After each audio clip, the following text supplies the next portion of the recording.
War is coming to Somaliland. Let me explain.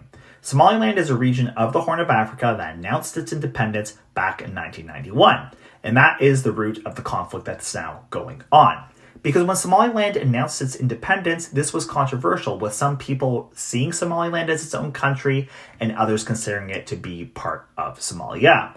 For the sake of this video, I'm not going to take a position on that. Needless to say, in terms of domestic issues, Somaliland in many ways has the characteristics of being a state.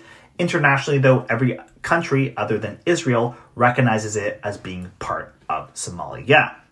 But regardless of what position you take, to understand why there's conflict brewing, we need to understand what the root of that is. And part of that is a group called the Isaac clan. They faced very severe repression back in the 1980s under the rule of Siad Barre, and that was a major motivating factor for Somaliland to then declare its independence. The problem for Somaliland, though, is not everyone in the territory that it occupies belongs to the Isaac clan.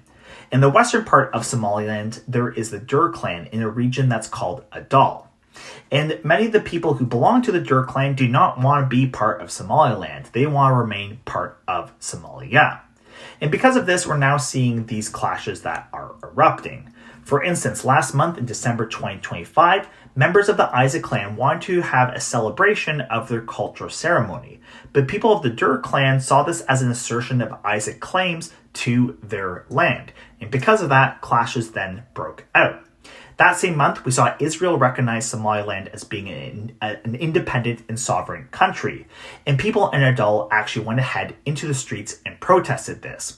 We also saw neighboring Djibouti, which is its own country where the Dur clan is quite prominent, break off relations with Somaliland, closing down the local Somaliland office and denying visas to Somalilanders. Now in the last couple of days, we're even seeing more significant clashes break out in Awdal. The question is, though, what happens next? Well, first of all, it could be that these, clashes are severely repressed. Awdal, for instance, had these uprisings, you could call them, back in the 1980s and the early 1990s against Somaliland, but these were actually crushed by the Somaliland government. But the opposite has also occurred. For instance, in the eastern part of the region where the Darod clan is, they actually had their own, I guess you'd call it, uprising back in 2023, and they were successful kicking Somaliland out of the region. So those are the possibilities. I do want to hear what you think is going to happen in Somaliland, especially when it comes to the Awdal region. Thank you so much. Please leave a comment, like, and share. I do apologize to any of my Somali listeners about my pronunciation. I will work on it, and please leave a comment also to correct that if you find that necessary. Thank you so much.